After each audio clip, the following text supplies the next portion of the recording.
सहकार radio के श्रोताओं को पवन का नमस्कार। सदियों खरी खरी की अगली कड़ी में एक बार फिर सुनिए कवि, पत्रकार और लेखक विष्णु नागर जी का एक और ताजा तरीन व्यंग लेख, बुलडोजर युग।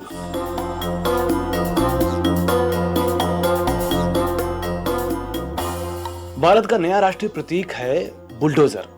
सुनते हैं कि देश को यह नया प्रतीक देने के लिए आजकल उत्तर प्रदेश के मुख्यमंत्री आदित्यनाथ जी के पास दनादन धन्यवाद के फोन आ रहे हैं। वो मुस्कुराते हुए कहते हैं, धन्यवाद आपका, मगर सारा श्रेय खुद ले सकूं इसका समय अभी नहीं आया है, जल्दी आएगा।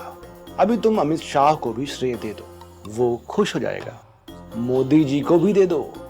उधर अमित शाह जी कहते हैं कि ना भैया ना, मैं प्रयत्न करता हूँ, श्रेय मोदी जी को देता हूँ, बाकी सब खुद धर लेता हूँ। मोदी जी कहते हैं कि इस तरह फोन करने से काम नहीं चलेगा। धन्यवाद मोदी जी के पोस्टर देश के हर घर की हर दीवार पर लगने चाहिए। जो विरोध करे उसे देशद्रोही घोषित कर रासुका में बंद करवा दो। गुजरात का है तो झकराझोर में केस दर्ज करो, और अगर तमिलनाडु का है तो जम्मू में केस दर्ज करो। दौड़ते भागते उसकी तबीयत हरी हो जाएगी। जेल में रहेगा तो हरी पीली नीली सब हो जाएगी। मेरे लिए देश पहले है, देशद्रोहियों से देश की सुरक्षा पहले है, रासुका पहले है। बाकी चीन का जहां तक सवाल है, उसे जहां कब्जा करना है करता रहे। जमीन के लिए पड़ोसी से क्या झगड़ना, उससे बातचीत करेंगे, देश में बुलडोजर चलाएंगे। कहते ये भी हैं कि खरगोन एक टेस्ट केस की तरह था कि बुलडोजर हिंदुत्व का राष्ट्रीय ब्रांड बन सकता है या नहीं। साबित हुआ कि इसकी भरपूर संभावनाएं हैं। 2024 इसी पर टिका है। दिल्ली के जहांगीरपुरी में दंगा इसीलिए करवाया गया, उसके बाद बुलडोजर चलवाए गए। इसका राष्ट्रीय और अंतर्राष्ट्रीय स्तर पर जो संदेश गया, उससे नेतृत्व खुश है। धर्म विशेष के लोगों तक यह संदेश भी अच्छी तरह पहुंच गया है कि तुम्हारे अच्छे दिन आ रहे हैं, अब तुम्हारे बुरे दिन कभी नहीं आने वाले। अभी अच्छे दिन का ट्रेलर चल रहा है, फिल्म की शूटिंग अभी हो रही है। इस बार फिल्म रिलीज होने पर हमारी पार्टी इसका मुफ्त टिकट तुम्हें देकर अपनी धर्मनिरपेक्षता का परिचय देगी। वैसे हिंदूवादी बुलडोजर स्वभाव से धर्मनिरपेक्ष ही होता है। ये तुम पर तो चलेगा ही चलेगा, मगर जो हमारे धुर विरोधी हैं, वे भले हिंदू हो या मुसलमान, उन पर भी इतने ही प्रेम पूर्वक चलेगा। और जो हमारी पार्टी छोड़कर गए हैं, उन पर भी। जो विपक्षी अपनी सरकार गिराने में बाधक बन रहे हैं, उन पर भी। ईमानदार अफसरों के निजी घरों पर भी। देश में उपलब्ध सभी बुलडोजरों को हम व्यस्त रखेंगे। इस धंधे का अब अभूतपूर्व विकास होगा। देश का भविष्य उज्जवल से उज्जवलतर होगा। मोदी जी को धन्यवाद मिलता रहेगा। दिल्ली में बुलडोजर की व्यापक सफलता के बाद एक सबक भाजपा को यह भी मिला है कि सुप्रीम कोर्ट, हाई कोर्ट की परवाह करने की खास जरूरत नहीं है। पहले मिशन बुलडोजर पूरा होगा, फिर आदेश का पालन भी होगा। हर जगह वृंदाखरात होती नहीं, इसलिए अदालती आदेश आए कि रोको तो रोकना मत।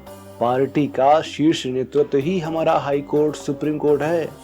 उसका आदेश ईश्वर का आदेश है। जज ईश्वर से ऊपर नहीं होते, ईश्वर के आगे तो वे भी नमन करते हैं। पार्टी के अंदर अब एक मांग ये भी उठने लगी है कि मोदी जी को इस विषय पर अपना मौन तोड़ना चाहिए। संकेत में नहीं, साफ साफ बोलना चाहिए। कम से कम ये तो कहना ही चाहिए कि भाइयों और बहनों, ना तो कहीं बुलडोजर चला था, ना चल रहा है, ना चलेगा। दृष्टि दोष के कारण लोग कमल के फूल को बुलडोजर समझ रहे हैं। हमारा संकल्प है कि हम हर उस बस्ती में जहां गरीब और धर्म विशेष के लोग रहते हैं, उनका परिचय कमल के इस विशेष फूल की शक्ति से करवाएंगे।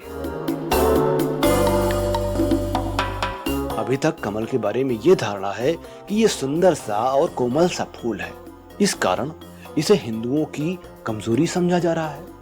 हमने साबित करके दिखा दिया है कि ये वज्र समान कठोर भी होता है, वो बुलडोजर सा भी होता है, वो मिनटों में घरों और दुकानों को ढहाने में प्रवीण भी होता है।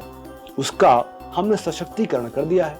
या तो हमारे लोग जो चाहें, जहां चाहें, जब चाहें करने दो, नारे लगाने दो, लाउड स्पीकर बजाने दो, झंडा फहराने दो, वरना कमल ब्रांड बुलडोजर अपना कमाल दिखाएगा। याद रखना, इसकी फैक्ट्री गुजरात में है। ब्रिटिश प्रधानमंत्री बोरिस जॉनसन इस बुलडोजर पर बैठने का आनंद उठाकर प्रमुदित मन से दिल्ली आए थे। बोरिस जॉनसन को फैक्ट्री का दौरा करवाने के बाद एक अफवाह ये चल निकली है कि भाजपा के अनेक शीर्ष नेता इस पक्ष में है कि समय के साथ पार्टी का नया नामकरण होना चाहिए। इसका नाम अब भारतीय बुलडोजर पार्टी यानी BBP होना चाहिए। कुछ की राय है कि नहीं, इसका वो लाभ नहीं मिलेगा जो इसे पार्टी का चुनाव चिन्ह बनाने से होगा। वैसे भी ये भाजपा का बुलडोजर युग है। हिंदूवादी जनता इस चुनाव चिन्ह से अपने आप को तुरंत जोड़ेगी और मुसलमान इसे देख तुरंत डर जाएंगे, वोट देने तक नहीं आएंगे। वैसे भी कमल और मोदी, कमल और योगी का संबंध कुछ जमता नहीं। कहते हैं पार्टी ने मोदी जी पर इसका अंतिम निर्णय छोड़ दिया है। मोदी जी ने इस बारे में ट्रंप जी को फोन किया। दादा, ये आइडिया कैसा रहेगा? दादा ने कहा, ग्रेट, ये आइडिया तुमको आया कहां से? बड़े इनोवेटिव हो। मोदी जी ने कहा, आप ही तो मेरे प्रेरणा स्रोत हैं दादा। पुतिन जी को यूक्रेन में बुलडोजर, टैंक आदि का ताजा अनुभव मिला है। उनसे अभी संपर्क नहीं हो पाया है। समझा जाता है कि उनकी स्वीकृति मिल गई तो पार्टी के संसदीय बोर्ड की बैठक में निर्णय सुना दिया जाएगा। आरंभ में हर जिला इकाई को 2-2 बुलडोजर प्रदान किए जाएंगे। अगर संघ भाजपा के कहने पर शासन मनचाही कार्रवाई नहीं करता है तो भाजपा, VHP या बजरंग दल या स्थानीय सुविधा के अनुसार अन्य किसी हिंदू संगठन के कार्यकर्ता दंगा करवाने के बाद अवैध निर्माण तोड़ने पहुंच जाएंगे। किसी भी कार्यकर्ता को खरोंच तक आई तो शासन सीधे तौर पर जिम्मेदार होगा।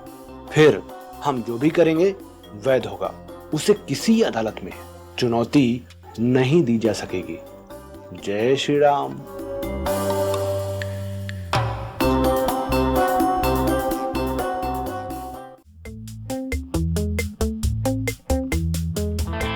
तो श्रोताओं, अभी आप सुन रहे थे व्यंग श्रृंखला खरी खरी की इस कड़ी में लेखक, पत्रकार और कवि विष्णु नागर जी का ये लेख बुलडोजर युग। अगर आप सहकार रेडियो का कार्यक्रम पहली बार सुन रहे हैं और हमसे जुड़ना चाहते हैं तो 9617226783 पर अपना नाम और जिला या शहर का नाम लिखकर भेजें। फेसबुक पर जुड़ने के लिए हमारा पेज लाइक करें और यूट्यूब पर जुड़ने के लिए हमारा चैनल सब्सक्राइब करें।